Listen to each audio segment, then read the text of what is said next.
नमस्कार विद्यार्थी मित्रांनो, मी सुभनवाड सर आपल्या या यूट्यूब चॅनलमध्ये तुमचं सहर्ष स्वागत आहे. ज्या विद्यार्थ्यांनी linear equation in two variable हा पूर्वीचा जो व्हिडिओ आहे तो बघितला नसेल तर ते पहा. तिथून पुढे आपण या ठिकाणी कंटिन्यू करणार आहात. पहिल्या लेक्चरमध्ये लिनियर इक्वेशन इन टू व्हेरिएबलचे ओळख आपण या ठिकाणी सांगितलेली आहे. आता त्यानंतर ॲक्च्युली आपण लिनियर इक्वेशन इन टू व्हेरिएबलमध्ये इक्वेशन सॉल्व कशा पद्धतीनं करायचं या लेक्चरमध्ये मी तुम्हाला सांगणार आहे. ज्या विद्यार्थ्यांनी नवीन बघत असाल त्यांनी लाईक करा, सबस्क्राईब करा आणि हा व्हिडिओ जास्तीत जास्त विद्यार्थ्यांपर्यंत पोहोचवा. ज्या विद्यार्थ्यांना या व्हिडिओची गरज आहे किंवा खरंच 10वीच्या विद्यार्थ्यांना 10वीचे पर्सेंटेज वाढवण्यासाठी या ठिकाणी मी प्रयत्न करणार आहे आणि निःशुल्क आहे, त्याच्यामुळं तो काही प्रश्न नाही. त्यामुळं सर्वांनी शेअर करा, लाईक करा आणि सबस्क्राईब वाढवा. ठीक आहे. तर आता linear equation in two variable, linear equation in two variable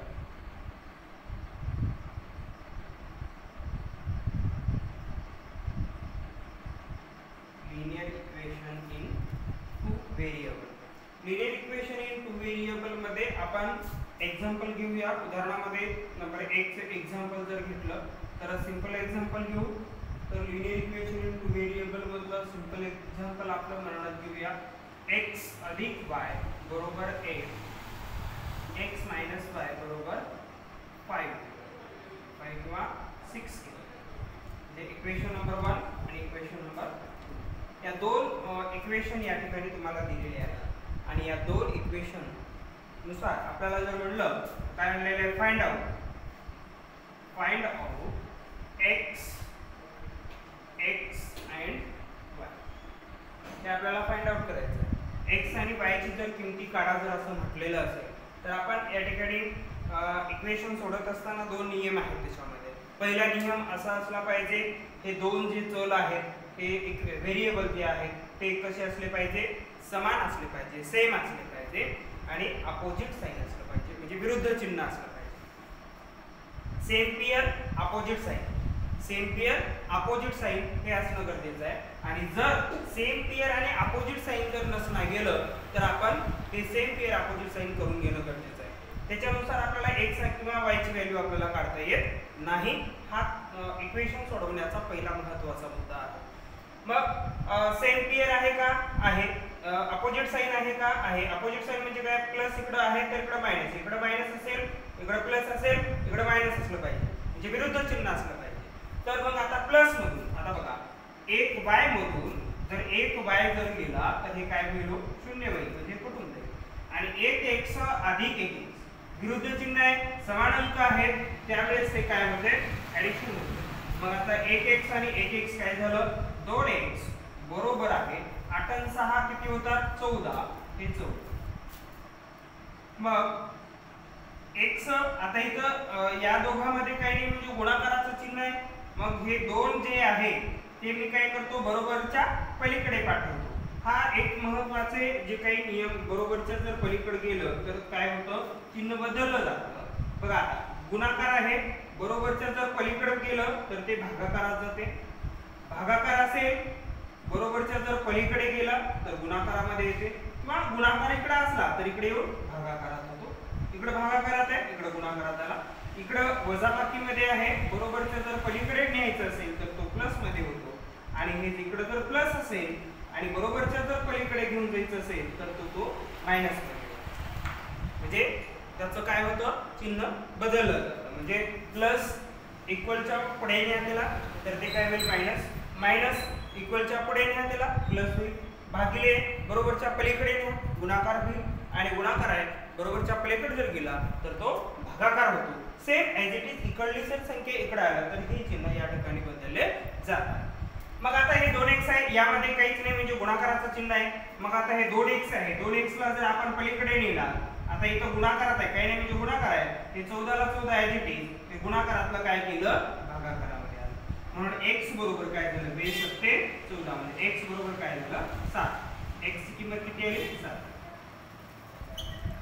आता हे x ची किंमत या ठिकाणी 7 आली आणि x ची किंमत 7 आल्याच्या नंतर आपल्याला y ची किंमत काढत असताना x हे काय करायचं, x ची व्हॅल्यू इक्वेशन 1 मध्ये ठेवा किंवा 2 मध्ये. आपण या ठिकाणी ठेवून घेऊ. Put x is equal to 7 in equation.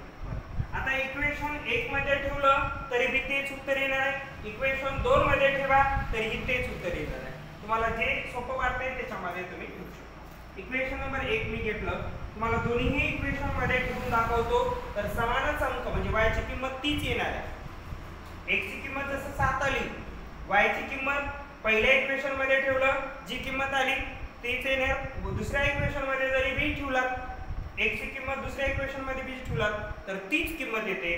बघा ती आपण आयडेंटिफाय करू. x + y बरोबर आहे 8. x ची किंमत या ठिकाणी 7 + y = 8. आता बघा याच्या पुढे काहीच नाही म्हणजे प्लसचं चिन्ह आहे, मग याला बरोबर ते पलीकडे लिहूया. मग y ला y बरोबरला बरोबर आहे 8 ला 8.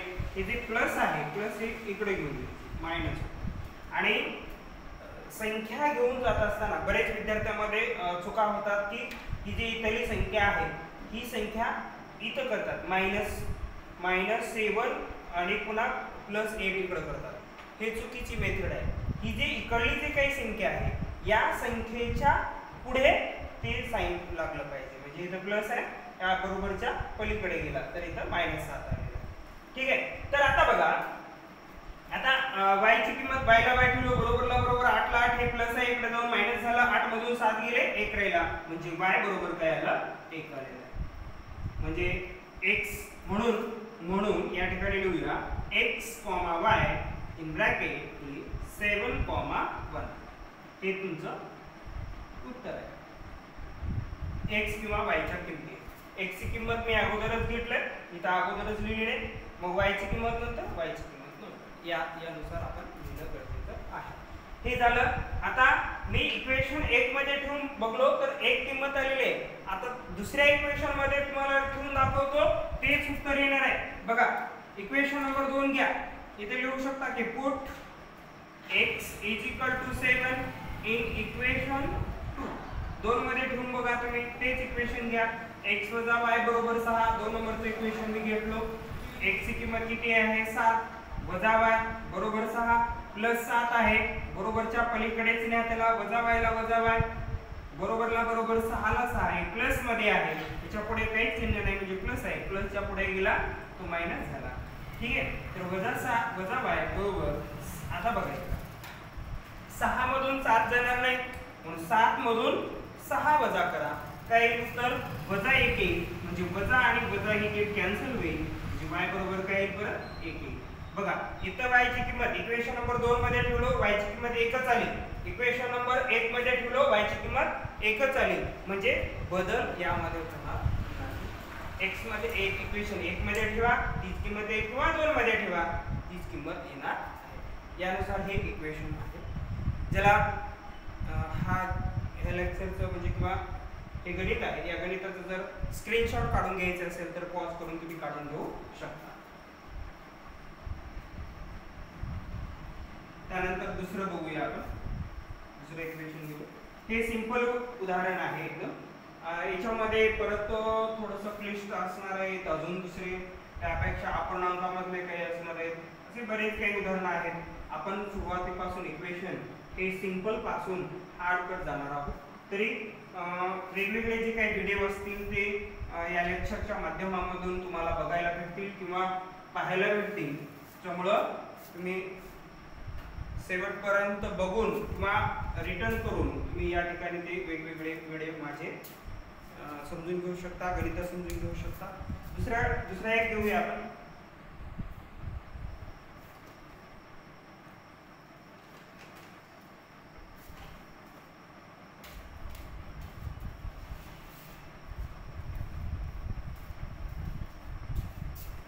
हे मॅथ्सचं माझं एक एक्सलंट कोचिंग क्लासेस या नावानं माझं एक पुस्तक आहे. हे पुस्तक तुम्ही बी फॉलो करू शकता. मला जर पाहिजे असेल तर माझा जो कॉन्टॅक्ट नंबर आहे त्या कॉन्टॅक्ट नंबरवरती तुम्ही संपर्क साधून मला माझं पुस्तक हे तुम्ही अचीव करू शकता, घेऊ शकता. त्यामध्ये एक उदाहरण आता बघा. 5x अधिक 3y 5x अधिक 3y बरोबर 9. त्यानंतर 2x वजा 3y बरोबर 12. 2x वजा 3y बरोबर 12. समीकरण नंबर 1. तर समीकरण नंबर 2 हे बघा. आता यामध्ये मी तुम्हाला सांगितलेलं आहे की इक्वेशन मध्ये दोन कसे असले पाहिजेत, समान अंक असले पाहिजेत. आणि दुसरा मुद्दा काय आहे की अपोजिट साइन असलं पाहिजे, म्हणजे विरुद्ध चिन्ह असलं पाहिजे. विरुद्ध चिन्ह बघा का, इथं प्लस आहे, इथं मायनस आहे, इथं 3y आहे, इथं पण 3y आहे. म्हणून 3y मधून जर 3y जर काढले तर काय होते हो, 0 होते. म्हणून हे त्याच्यातून ते गेलं 0 झालं. मग बाकीच्यांचं काय होईल, ऍडिशन. मग 5x आणि 2x झाले किती, 7x बरोबर 12 आणि 9 झाले किती, 9 10 11 ला 1 चला 1 आणि 21 झालेले आहे. म्हणून इथं काही नाही, म्हणजे गुणाकाराचं चिन्ह असणार आहे. मग x इथं राहील. गुणाकाराचा जर बरोबरच्या पलीकडे नेलो तर मी तुम्हाला पहिलं सांगितलेलं आहे 21/7. मग x बरोबर काय होईल, 7 1 7 7 3 21, म्हणजे x बरोबर काय येईल 3. हे x ची किंमत आपण काय करू, पुट इन इक्वेशन 2 मध्ये ठेवू. तर x = 2 in put x = 3 in equation 2. दुसरं घ्या किंवा पहिलं घेऊ शकता, काय अडचण नाही. 2x - 3y = 2. आपण पुट x = 3 इन इक्वेशन 2 मध्ये म्हणला तर मग 2 जसं जे काही इक्वेशन आहे ते लिहून घेतलेलं आहे. मग आता याच्यामध्ये x बरोबर किती आहे, 3 आहे. तर x च्या जागी आपल्याला 3 ठेवायचं आहे. मी या दोघांमध्ये काही चिन्ह नाही, म्हणजे तिथं कशाचं चिन्ह आहे, गुणाकाराचं चिन्ह आहे. 2 गुणिले x ची किंमत किती, 3 वजा ला वजा 3. इथं काही नाही, म्हणजे गुणाकाराचं चिन्ह आहे. y ला y घेतो बरोबर 12. बघा या दोघांचा गुणाकार करा किती आला, 6 वजा 3y बरोबर 12. इथं प्लस आहे, प्लस 6 आहे. आणि प्लस 6 बरोबरच्या जर पलीकडे नेलं तर काय होईल, -6 होईल. ते वजाला वजा ॲज इट इज, 3y ला 3y बरोबर 12 ला 12 आणि वजा 6 ला 6. ठीक आहे. म्हणून वजा 3y बरोबर 12 मधून 6 गेले, 6 राहिले. ठीक आहे. मग पुढे बघा. आता इथं गुणाकाराचं चिन्ह आहे, गुणाकाराचं चिन्ह आहे. मग इकडे जाईल, भागाकारामध्ये होईल y बरोबर 6 वजा 3. y बरोबर काय होईल, 3 1 3 3 2 6 म्हणजे वजा 2. y ची किंमत किती आली, वजा 2. x ची किंमत किती आली, 3. तर y ची किंमत किती आली, वजा 2. म्हणून therefore x, y in bracket is equal to, in bracket काय होईल, 3, वजा. अशा पद्धतीने या ठिकाणी होणार. तर हे दुसरं गणित झालेलं आहे. आता बघा आपल्याला हे इक्वेशन, हे जे x आणि y चे जे काही किमती आहे ती किमती आपण याच्यामध्ये ठेवू. आपलं उत्तर 9, या इक्वेशनचं उत्तर 9 आलं पाहिजे आणि या इक्वेशनचं उत्तर 12 आलं पाहिजे. आपण ही किमती याच्यामध्ये ठेवून आयडेंटिफाय करू शकता. बघा करून बघा, मी तुम्हाला करून दाखवतो.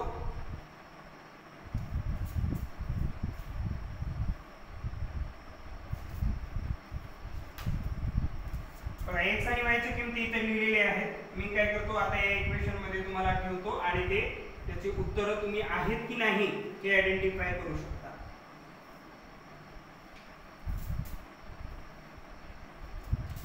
बघा याच्यामध्ये काय करा, x ची किंमत 3 आहे, इथं 3 ठेवा.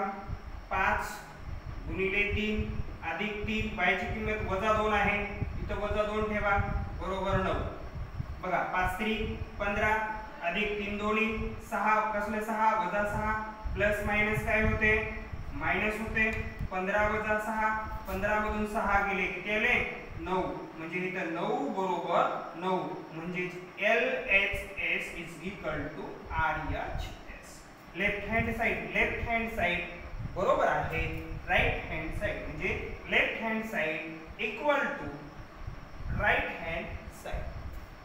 ठीक आहे, तर यानुसार हे कंप्लीट आलं. बघा आता दुसरं बी इक्वेशन आहे की नाही ते बी आयडेंटिफाय करू शकता. बघा 2 गुणिले x ची किंमत किती आहे 3 आहे, x ची किंमत 3 आहे, वजा आहे या ठिकाणी वजा 3 गुणिले y ची किंमत किती आहे वजा 2 आहे, वजा 2 बरोबर किती 12 आहे. बघा 3 टू द 6 म्हणजे इथे 6, 3 दोन्ही 6 वजा. आता बघा इकडे मायनस गुणिले मायनस आहे प्लस होते, म्हणजे 3 टू द 6 हे प्लस 6 बरोबर 12, 6 प्लस 6 12 इज इक्वल टू 12, म्हणजे LHS is equal to RHS. बघा लेफ्ट हँड साइड आणि राईट हँड साइड हे कसे आले इक्वल आले. बघा जर किमती आपण xy च्या किमती काढलात, xy च्या किमती या इक्वेशन मध्ये ठेवलात तेव्हा त्याचं उत्तर कसं आलं पाहिजे करेक्ट आलं पाहिजे. हे कशावरून सिद्ध होते, हे xy च्या किमती आपण काढलात आणि तेच किमती याच्यामध्ये ठेवलात तेव्हा ते इक्वेशन कसं आलं करेक्ट आलेलं आहे. म्हणून linear equation in two variable मध्ये x आणि y च्या किमती काढणं एवढं इझी आहे, एवढं सोपं आहे, सगळं सोपं आहे. 10वी सोपी, सगळे चॅप्टर सोपेच आहेत, काही अवघड नाही. आपण एक एक चॅप्टर सगळे व्हिडिओ घेणार आहे आणि सगळे शेवटपर्यंत विद्यार्थ्यांना पोहोचवता केलं जाणार आहे. आणि विशेष करून जे की 10वी ला ज्यांनी क्लास लावलेले आहेत त्या विद्यार्थ्यांना विशेष मार्गदर्शन या YouTube चॅनलच्या माध्यमातून भेटलं जाईल.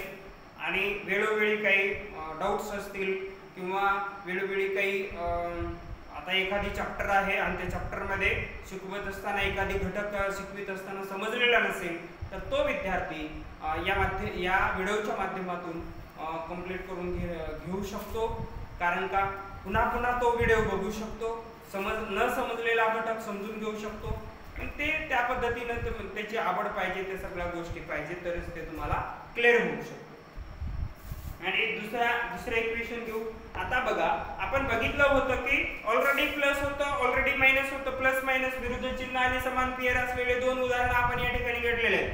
पण आता काय करायचं, दोन्हीही जर समान चिन्ह आलेले असतील, सेम साइन आलेला असेल आणि अपोजिट सेम साइन आलेले असेल आणि संख्या जी असतील, चल जे असतील ते वेगवेगळे असतील, ते एक उदाहरण आपण घेऊ, ते समजून घेऊया.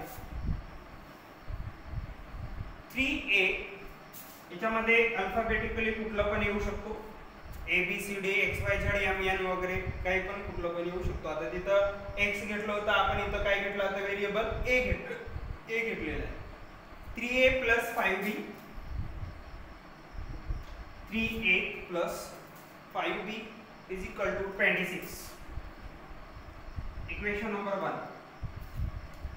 त्यानंतर दुसरा इक्वेशन आहे a + 5b =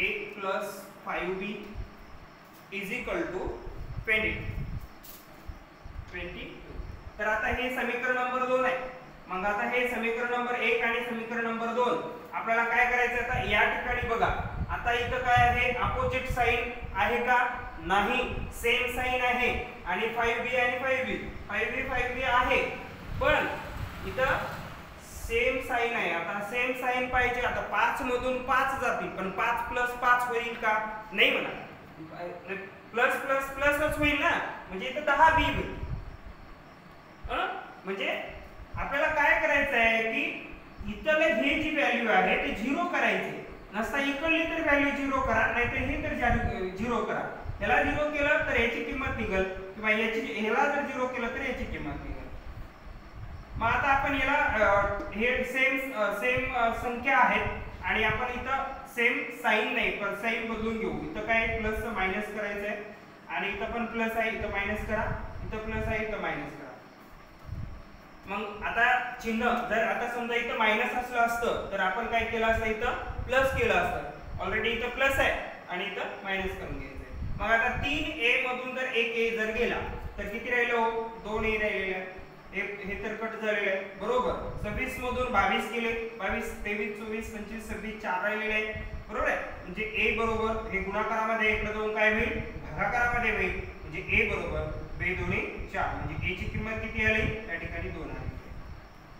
मग a ची किंमत 2 आली, मग आपल्याला a ची किंमत या ठिकाणी इक्वेशन नंबर 1 मध्ये ठेवू. Put a is equal to 2 in equation 1. Equation लिहून घ्या 3a plus 5b बरोबर 26. मग आता याच्यामध्ये करा पुट आउट करा 3 into 2 plus 5b is equal to 26. 3 to the 6 plus 5b is equal to 26. Say plus 6 आहे इकडे जाऊन मायनस 6 होईल. 5b बरोबर 26 मायनस 6. इथे काय होईल मग 5b is equal to 26 मधून 6 गेले तर 20 राहील.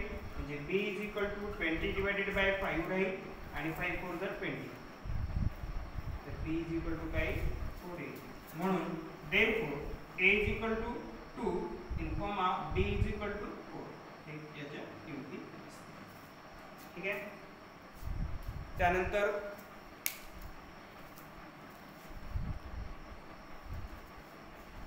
पुढे बघू आपण. हे झालं पहिला मुद्दा आपण क्लिअर केला. Same pair opposite sign. इथं सेम पेअर आहेत अपोजिट साइन नव्हतं, अपोजिट साइन करून घेतलेला आहे. हा एक मुद्दा. दुसरा मुद्दा क्लिअर झालेला आहे. तिसरा मुद्दा असा आहे इथं समान साइन आहे आणि हे चल बी वेगवेगळे आहेत, तेव्हा कसं करायचं. तिसऱ्या टाइप मध्ये येतो. पहिला टाइप काय झाला हे समान होते आणि इथं विरुद्ध चिन्ह तो ऑलरेडी कटून गेलेला आहे. मग दुसऱ्या वेळेस काय झालं हे समान साइन होतं आणि इथं समान पण पेअर होतं. मग त्यावेळेस आपण काय केलं साइन चेंज करून घेतलं. हा दुसरा टाइप झाला. आता तिसऱ्या टाइप मध्ये काय येऊ शकते की आता इकडं समान पण आहे आणि इकडं विरुद्ध म्हणजे वेगवेगळं आहे. मग त्यावेळेस कसं करायचं तर त्यावेळेस पण आपल्याला करता येते.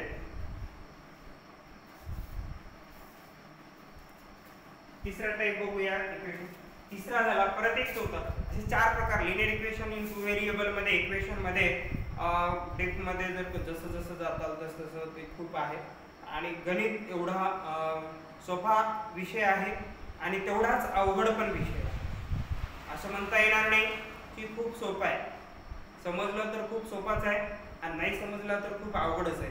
म्हणून समजलं तर समजलं, नाहीतर ते अख्खं दिवस म्हणजे अख्खं रात्र जाईल.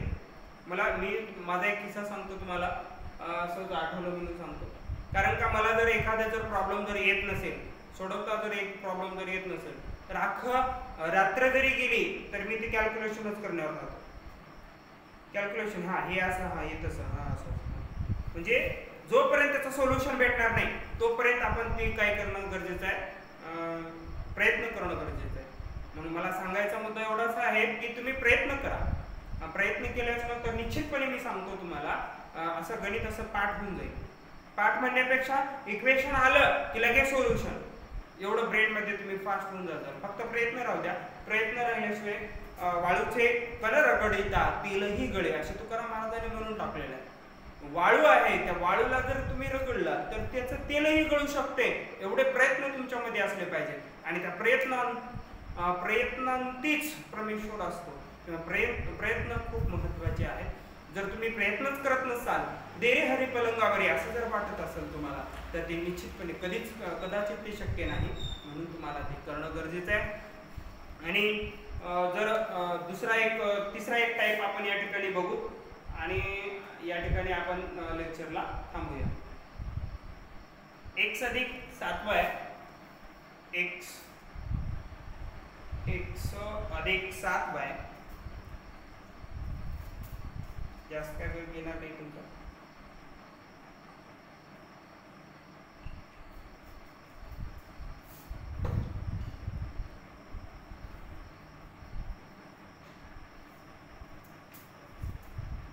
x अधिक 7y बरोबर आहे 10. बरोबर आहे 10. Equation number 1. त्यानंतर आहे 3x वजा 2y 3x वजा 2y बरोबर आहे 7. समीकरण नंबर. तर आता बघा, आता या ठिकाणी काय दिलेलं आहे, हे विरुद्ध आहे, काही अडचण नाही. समान समान असताना पण बघितलं आपण, हे समान होतं आणि इकडचं पण ते, पण आता इकडचं विरुद्ध आहे आणि इकडचं समान आहे. म्हणजे आपल्याला गणित सॉल्व करत असताना काय पाहिजे की हे जो सेम साइन जे आहे ते नसेल, विरुद्ध साइन असली पाहिजे, अपोजिट साइन असली पाहिजे आणि सेम पेअर असली पाहिजे, जोड्या हे समान असले पाहिजे. पण इथं तसं नाही. तर आता काय करावं लागेल, हा जो इक्वेशन नंबर 2 चा जो आहे, तर इक्वेशन A1 ला काय करायचं, मल्टिपल करायचं आणि वरचं जे आहे ते खालच्याला मल्टिपल करायचं. मग आता आपण करूया, इथे लिहू शकता मल्टिपल इक्वेशन 1/2 and इक्वेशन 2/7. म्हणजे समीकरण 1 ला 2 ने गुणायचं आहे आणि समीकरण 2 ला 7 ने गुणायचं आहे. मग आता काय करा, समीकरण 1 ला काय करा, 2 ने गुणाकार करून घ्या. म्हणजे हे पूर्ण इक्वेशनला 2 ने करा. 2 गुणिले x अधिक 2 न परत याला गुणा, 7 दोन्ही 14 बाय बरोबर 10 दोन्ही 20. समीकरण नंबर 3 द्या. त्यानंतर त्याला डायरेक्ट इथं असं 2x लिहिला तरी चालेल. इथे घ्या 7 ने याला गुणा, 7 त्रिक 21x वजा 7 दोन्ही 14 बाय बरोबर 7 7 49. समीकरण नंबर 4. आता हे प्लस मायनस या ठिकाणी कटून गेलेले आहे. मग आता विरुद्ध चिन्ह आहे, सेम साइन सेम पेअर पण झालेले आहे, इथं काय होईल, ऍडिशन. मग आता 21x आणि 2x किती झाले, 23x बरोबर. आता या ठिकाणी 9094 प्लस 26 69 झालं. आता x ची किंमत आपण काढू, x = 69 डिवाइडेड बाय 23. आता 23 ने याला डिवाइडेड करा, 23 3 जा 69, 23 3 69. ठीक आहे. म्हणून x बरोबर काय आलं, x बरोबर 3 आहे. आता x ची किंमत 3 आली तर y ची किंमत आपल्याला आयडेंटिफाय करायचं आहे. तर y ची किंमत आपण या ठिकाणी इथं काढूया, जागा कमी आहे, ऍडजस्ट करा. तर x ची किंमत आपण काय करू, x बरोबर 3 इन इक्वेशन 1 1 मध्ये ठेवून टाकू. x प्लस 7y बरोबर 10. x ची किंमत किती आहे, 3 अधिक 7y बरोबर 10. हे प्लस 7 आहे, इकडे जाऊन काय होईल, -7. 7y बरोबर 10 वजा 3. ठीक आहे. 7y बरोबर 10 मधून 3 गेले 7 राहिले, म्हणून y बरोबर 7/7. इथं गुणाकारात आहे, इकडे जाऊन भागाकारात होईल. 7 1 7 7 1 7, म्हणून y बरोबर काय झालं, 1 आलेलं. म्हणून therefore x, y in bracket 3, ते या ठिकाणी. ठीक आहे. धन्यवाद विद्यार्थी मित्रांनो. आपण या ठिकाणी 3 टाइप बघितलेले आहेत. पहिला मुद्दा, पहिले टाइप काय आहे, सेम पेअर अपोजिट साइन असताना कसं सोडवायचं. दुसरा मुद्दा, सेम साइन जर आलं तेव्हा कसं सोडवायचं. आणि तिसरा टाइप जो होता, हे जर पेअर वेगवेगळे आले असेल, डिफरंट पेअर जर आले असतील तर तेव्हा कसं सोडायचं, हे आपण तिसरा टप्पा बघितला. चौथ्या टप्प्यामध्ये समान बी चिन्ह आहे आणि वेगवेगळे पण डिफरंट पण पेअर आहे, तेव्हा कसं सोडायचं ते आपण पुढच्या लेक्चरमध्ये बघणार आहात. जर तुम्हाला हे लेक्चर आवडलं असेल तर सबस्क्राइब करा, शेअर करा, लाईक करा आणि जास्तीत जास्त विद्यार्थ्यांपर्यंत या ठिकाणी पोहोचवा. धन्यवाद.